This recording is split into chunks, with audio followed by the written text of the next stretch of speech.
C'est ici, à Kourou, au Centre spatial guyanais, que décolle Ariane, le lanceur de satellites qui fait la fierté de toute l'Europe. Une fierté où plane cependant une ombre, celle des expropriations. Des centaines d'hommes et de femmes vont devoir tout quitter, tout abandonner pour laisser place à la fusée Ariane. Comment s'est déroulée cette expropriation il y a plus de 50 ans? Comment ces hommes et ces femmes ont-ils vécu ce bouleversement dans leur vie? Les réponses, c'est maintenant dans Regard de Guyane.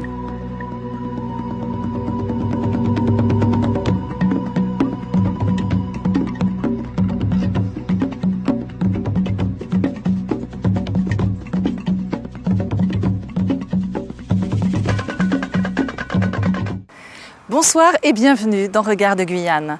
Chaque semaine, nous partirons ensemble à la découverte d'un événement, d'une situation majeure dans l'histoire de la Guyane et dont les conséquences sont toujours d'actualité. Ce soir, à Kourou puis à Sinnamary, nous partons à la rencontre d'hommes et de femmes dont la vie a été totalement bouleversée à l'annonce de leur expropriation. 50 ans plus tard, ils ont accepté de nous livrer avec émotion leur vie d'avant, leur quotidien, leur joie, mais aussi leur peine, leur incompréhension, voire leur colère. Une histoire subie avec le sentiment d'avoir été abandonnés. Tout de suite, nous voyons ce reportage. On se retrouve juste après avec le directeur du Centre spatial guyanais.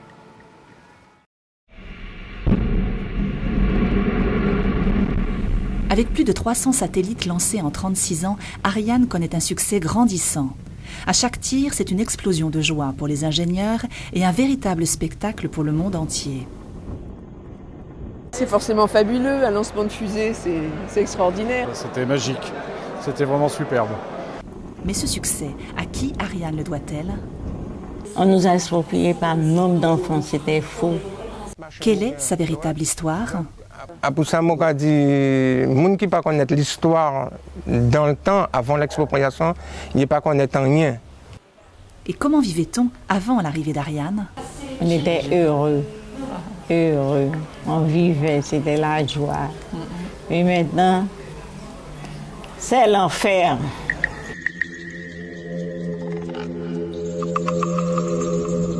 Poussée par les 250 tonnes des 4 moteurs de son premier étage, Ariane s'élance du sol guyanais le 24 décembre 1979. Cette date ouvre la porte de l'espace à l'Europe et lui garantit son indépendance à la course aux étoiles. Si le monde entier a pu vivre en direct le vol de la célèbre fusée, peu de gens connaissent l'histoire de son arrivée sur le sol guyanais. Bien avant Ariane, il y avait des hameaux, Kourou, Karouabo, Malmanouri, Renner, et en ce temps-là, on vivait bien. Juliana Chocho n'avait que 10 ans, mais elle se souvient de cette époque. On vivait de la pêche et de la chasse, essentiellement. Très peu de produits congelés, d'ailleurs pas du tout. Parce que moi, je me souviens quand je suis née, est-ce qu'on avait déjà, on n'avait pas encore le réfrigérateur, parce que le peu de personnes qui avaient un réfrigérateur, c'était un réfrigérateur à pétrole. Et nous, je crois qu'on n'en avait pas encore. On n'en avait pas encore en 65. Donc c'était des produits frais essentiellement, cuits le jour même, salés ou boucanés. Moi, les gens disent que c'était pas une bonne vie, on était malheureux, etc. Il n'y avait pas ça, on était pauvres, ceci. Moi, je dis, dans cette pauvreté, on ne savait même pas qu'on était pauvres. On ne souffrait pas parce qu'on avait besoin de rien. On mangeait tous les jours et on mangeait frais. En ce temps-là, on ne se posait pas de questions. Pour Léa Stanislas, c'était la belle vie. Le matin, ça faisait tellement joli à entendre. Tu entendais les petits cochons donner à téter leur enfant. Vers 4 heures du matin. Et les bœufs, qu'on allait tirer du lait. Ça, c'est la gaieté, ça. On vivait heureux.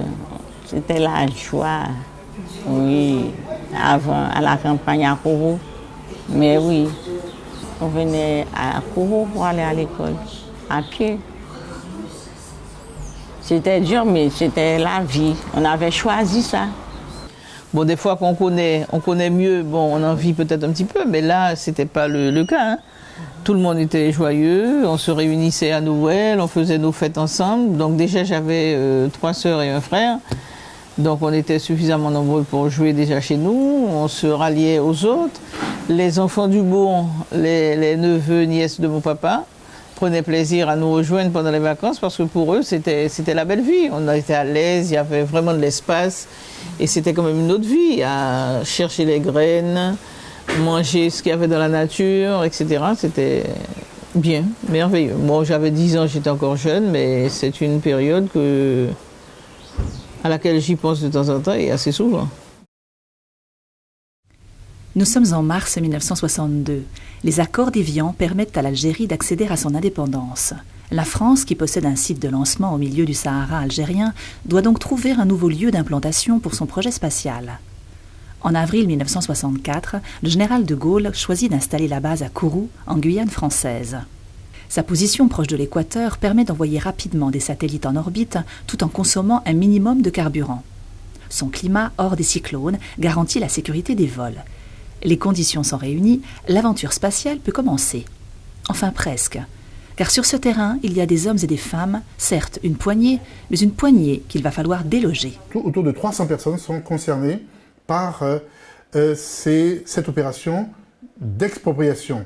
Dans un premier temps, les expropriations concernent la région comprise entre le bourg de Kourou et Karouabo. Et dans un deuxième temps, les agriculteurs vivant dans la région comprise entre Karouabo et Sinamari. La Guyane, avec la base spatiale, doit, dit-on, entrer dans la modernité. Par conséquent, le sort de quelques centaines d'agriculteurs compte peu en face de ce défi majeur que la France se pose à elle-même. Et ce défi repose sur deux intérêts précis, la maîtrise des armes nucléaires et de l'espace. Nous sommes en 1960, au temps de la guerre froide, et la puissance appelle la maîtrise de ces deux éléments que l'on retrouve dans la gestion des affaires des États-Unis et dans celle de l'Union soviétique. La France entend donc se poser comme une grande puissance, et face à elle, une poignée d'agriculteurs. Pour comprendre la situation à Kourou, il est essentiel de rappeler comment vivent les agriculteurs à cette époque-là. Ils pratiquent un élevage extensif, l'abattis. Cet élevage exige un espace important car il nécessite des déplacements périodiques afin de laisser la terre se régénérer. On a donc affaire à des hommes et des femmes bien enracinés dans cet espace et qui y vivent en fonction des données de la culture créole. Et ce ne sont ni des ignorants, ni des gens qui pratiquent une agriculture archaïque comme on va le penser au moment de procéder aux expropriations. Il y a une sorte d'ignorance de ce que sont ces hommes et ces femmes. À leurs yeux, les agriculteurs sont des paysans peu formés aux techniques agricoles modernes. L'abattis n'est pas considéré en ce temps-là, nous sommes dans les années 60, comme l'entreprise agricole d'avenir. C'est cet espace aménagé, pensé en fonction du mode de vie créole qui va être bouleversé par la décision d'implanter le centre spatial guyanais. Bien que très jeune à l'époque, Juliana se souvient de cet événement car son père, aujourd'hui décédé, lui en a souvent parlé, car il a été très marqué. Pour lui rendre hommage, elle a raconté l'histoire de sa vie dans un recueil. Elle évoque notamment l'expropriation de sa famille. Alors déjà, ils avaient envoyé un courrier que mon père a reçu au début de janvier 65 et il fallait tout de suite partir pour juillet 65. Donc il lui avait donné en gros 6 mois et pendant ces 6 mois-là, il fallait partir. Donc c'est la lettre officielle qu'il a reçue. Bien qu'avant, parce que comme il était du côté, et ça il faut peut-être le souligner, politique, c'était un homme de gauche. Donc il l'a su et il mettait en place justement une stratégie pour pouvoir faire dans les normes, si on veut, cette expropriation, puisque ça a été quelque chose de très désagréable. D'autant plus désagréable que 6 mois plus tard, son père reçoit la compensation financière correspondant à l'évaluation de ses biens. Et c'est le désarroi. Pour 4000 hectares de terre, ses plantations et ses constructions, le CNES lui propose 5103 francs de l'époque, soit 777 €. Les bases sur lesquelles s'est appuyée l'administration pour indemniser ses propriétaires a été considéré comme dérisoire. Ces agriculteurs ont estimé qu'ils ont été les dindons de la farce de l'opération implantation de la base spatiale de Kourou. Ils n'ont pas pris en compte ce qu'on avait, ils n'ont vraiment, je pense, tenu compte de rien du tout. De l'évolution même des gens, que On était appelés à être adultes, nous aussi. Aux jeunes qui étaient encore chez les parents, qui avaient quand même entre 17 ans et 20 ans, 21 ans, qui pouvaient créer leur famille à côté. Donc ils n'ont pas tenu compte de tout ça. Ah, mais on lui avait promis de passer le bulldozer, d'attendre une nuit n'importe quand, et il fallait absolument qu'il dégage, quoi. Mais c'était pas dit d'un ton tendre, hein, c'était ferme. Et ils ont envoyé le préfet, ils ont envoyé des gens venir porter des courriers pour dire comment ils avaient une assignation, quoi. Il fallait tout de suite partir et faire ceci, faire cela. C'est ça où on vous passe le bulldozer, on fait ceci, on fait cela, etc. Hein. Et là, ils ont cassé, ils ont détruit la maison. Après, ils sont passés, ils ont détruit les maisons qui restaient. Démunis face aux assignations, les agriculteurs ne peuvent que se plier à la demande de l'État. Ils étaient relativement mal outillés pour faire valoir leurs droits, pour faire valoir la manière dont ils concevaient leur vie, la manière dont ils concevaient leur rôle dans la société guyanaise, la manière dont ils concevaient leur rôle dans l'économie guyanaise. L'expropriation a d'autant moins posé de problèmes à l'administration chargée de la mettre en route que l'on avait affaire à des occupants sans titre. C'est l'expression employée par l'administration pour qualifier la situation juridique de la plupart de ces agriculteurs. Les papiers n'étaient pas encore faits au niveau des notaires, etc., etc. Mais bon, ils vivaient sur le fait qu'une fois que tu avais habité une parcelle pendant 30 ans, que tu en devenais presque automatiquement propriétaire. L'usage consistait à mettre à la disposition des personnes qui voulaient s'installer des concessions. Ces concessions étaient prélevées sur le domaine de l'État. Au bout de certains temps, lorsque la mise en valeur était constatée, on pouvait donner un titre de propriété. Donc c'était comme ça pour tous les gens de Lens et de la cité du stade de Kawabo, etc. Hein. C'était des zones, on avait... Moi je pense que d'un commun accord, ces gens-là, c'était limité, une parcelle, une propriété, et bon... Moi, je sais que devant, il y avait notre maison. Un petit peu plus en avant, sur la droite, il y avait M. Stanislas, qui était un cousin à mon papa. Derrière, il y avait la tante, donc sa tante, la sœur de sa maman. De l'autre côté, il y avait mon grand-père. Donc, et chaque personne était délimitée sur une parcelle. Parce que quand on avait 21 ans, après le service militaire, les parents casaient leurs enfants. Donc, la parcelle était attribuée. Ils prenaient autant qu'ils pouvaient en cultiver. Et je pense que si mon père, il en avait à peu près 5 hectares, je pense. Et c'est parce qu'il était capable. Donc il y avait les abattis qui prenaient énormément de place, parce que les abattis étaient faits aussi sur le terrain. Bon, des fois, on sortait, on allait un peu plus loin que la parcelle résidentielle. Mais les gens étaient quand même... bon, ils se comprenaient, quoi. L'un n'empiétait pas sur la propriété de l'autre. L'État va donc demander à des habitants qui occupent des terres depuis des générations de quitter les lieux sans tenir compte de leur mode de vie et de leur culture. Pour l'État de l'époque, les priorités sont ailleurs. L'expropriation n'a pas été pensée du tout. On a pensé le dégagement de l'espace nécessaire pour l'implantation de la base spatiale. Le reste est secondaire. On a fait au mieux avec les moyens dont on dispose et surtout avec la manière dont on voyait ces agriculteurs. Il y aura donc un conflit d'intérêts majeurs entre, d'une part, ces agriculteurs créoles, installés là depuis plusieurs générations, et la France qui entend installer sa base spatiale. Les premières expulsions ont donc lieu au cours de l'année 1965 et vont se poursuivre jusqu'en 1971. Si Kourou et Sinamari ne sont encore que des petits bourgs, en quelques mois, le paysage est totalement transformé. De gigantesques infrastructures d'aménagement et d'urbanisation poussent alors comme des champignons. Un pont pour apporter le matériel, des routes, des immeubles pour loger les ouvriers et les ingénieurs sortent de terre et en quelques mois, la zone de lancement est prête. Si la fusée trouve rapidement sa place, ce n'est pas le cas des personnes déplacées. Les expropriés vont être relogés à quelques kilomètres de là, dans ce qui va devenir le quartier du stade. Edgar Chocho est alors âgé de 8 ans, il se souvient. Ce sont des personnes qui étaient leurs propres patrons, qui avaient des cheptels de bétail, qui travaillaient à leur compte. Et du jour au lendemain, on leur a annoncé il fallait partir. Il fallait quitter leur lieu de vie, hein, qu'ils ont connu depuis bien des années, et puis pour aller vers une vie, je dirais, une vie misérable. Bien des maisons n'ont toujours pas été réhabilitées 50 ans plus tard. Et même si elle a déménagé depuis à Cayenne, Juliana partage le même sentiment, aujourd'hui encore. Ils n'ont pas pris en compte ce qu'on avait, ils n'ont vraiment, je pense, tenu compte de rien du tout. Et c'est dommage, parce que même quand ils ont construit la cité du stade, et que nous avons été expropriés et mis, il n'y avait pas de terrain de jeu pour les enfants, aucun espace approprié, d'ailleurs jusqu'à maintenant. Pas d'espace pour les enfants, pas d'espace, pas d'aire de jeu, rien du tout. Et c'était dommage. Donc on a quitté une maison à étage pour entrer dans une petite maison basse qui n'était même pas individuelle, etc. Donc les gens sont l'un sur l'autre, alors qu'on n'a pas connu ça. C'est-à-dire que pendant 10 ans, moi en tant que jeune, j'ai été élevée où j'étais bien, toute seule. Et là, on est arrivé à entendre ce que disait le voisin d'à côté. Parce qu'il y avait juste un petit mur qui nous séparait du voisin.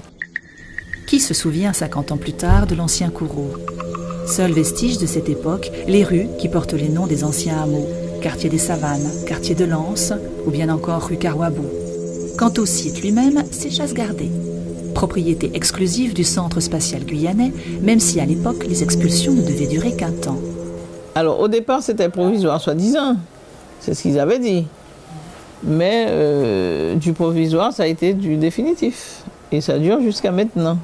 Mais j'avais dit, on nous a mis là provisoirement, quand il y a des tirs, on vient à Kourou, et puis après, tu vas à la campagne. Et c'est pas ça ce qui s'est passé. Tu vois un peu comment ils sont malins. C'est vrai. Alors, ils ont dit, allez voir, ils ont dit, on les a bien eu, les macaques noirs. Je suis sûre qu'ils ont dit ça.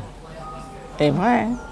Le désarroi est total, la désespérance est totale, l'incompréhension est totale. On ne comprend pas qu'on puisse provoquer un tel bouleversement dans la vie des agriculteurs, que l'on puisse proposer à des agriculteurs un cadre de vie, un nouveau cadre de vie qui ne leur permette pas de vivre.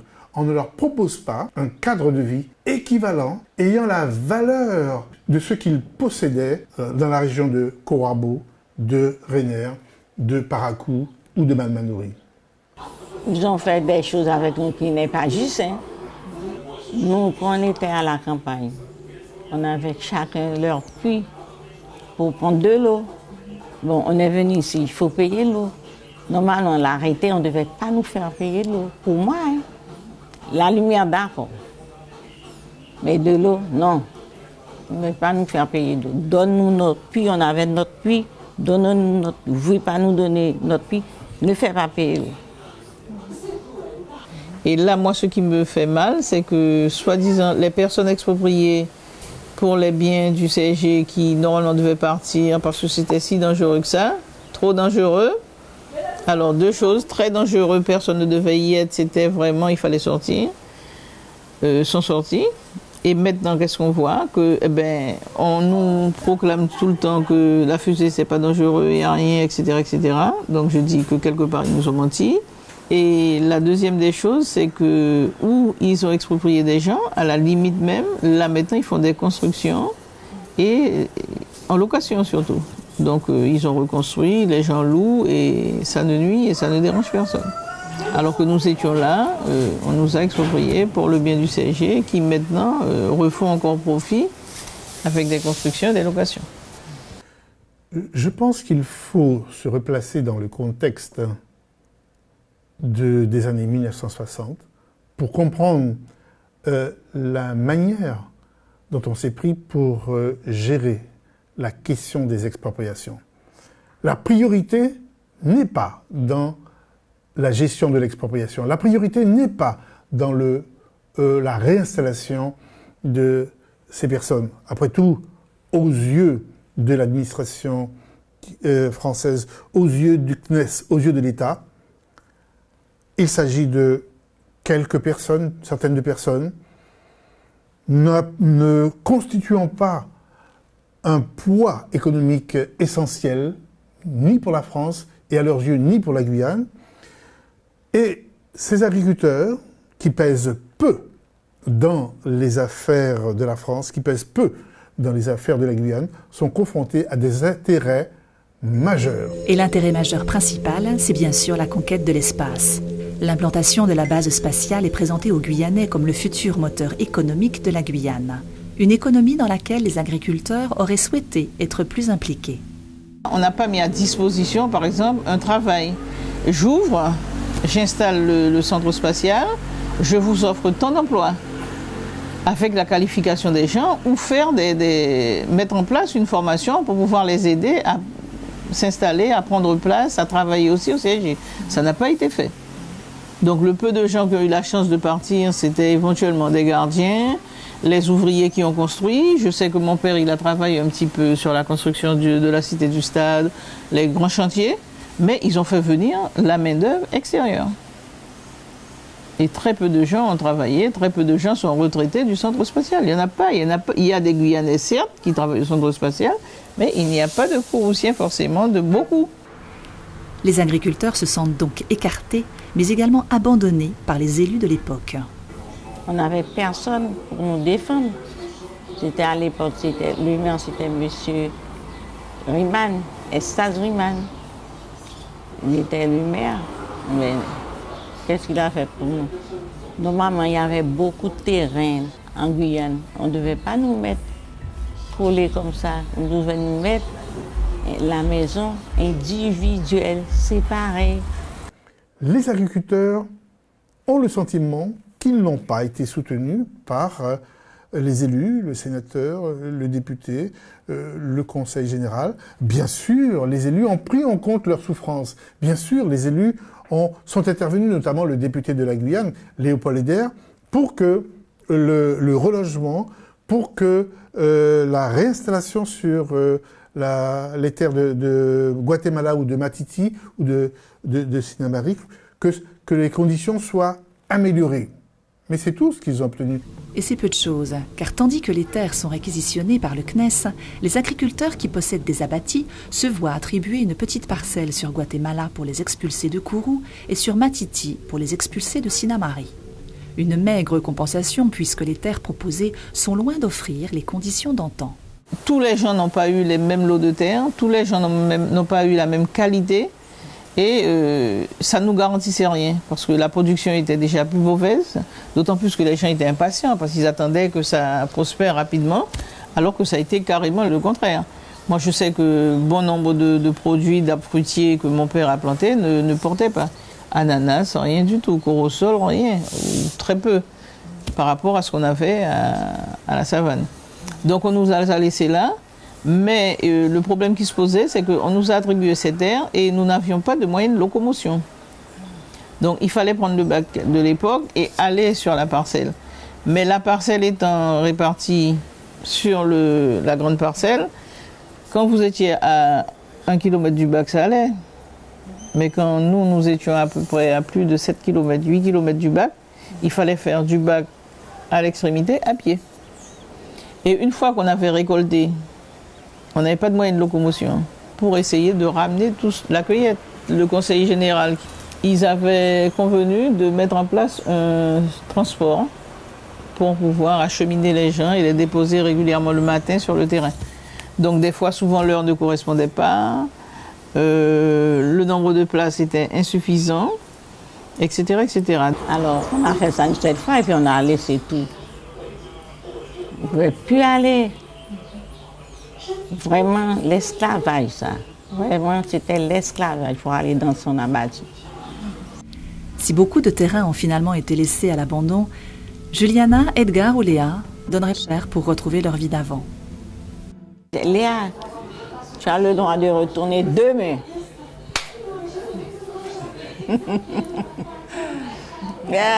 Je suis malade. Ah ben, je me dresse. J'étais petit, j'avais que 9 ans, mais j'aurais choisi, même avec l'évolution, j'aurais choisi ma vie dans le temps. Dans le monde d'aujourd'hui, on ne saurait vivre sans le progrès. Et chaque fois que des hommes avanceront pour faire évoluer les technologies, d'autres hommes en paieront le prix. Si pour certains c'est le prix de la douleur, pour d'autres c'est une nécessité pour que le monde continue d'avancer.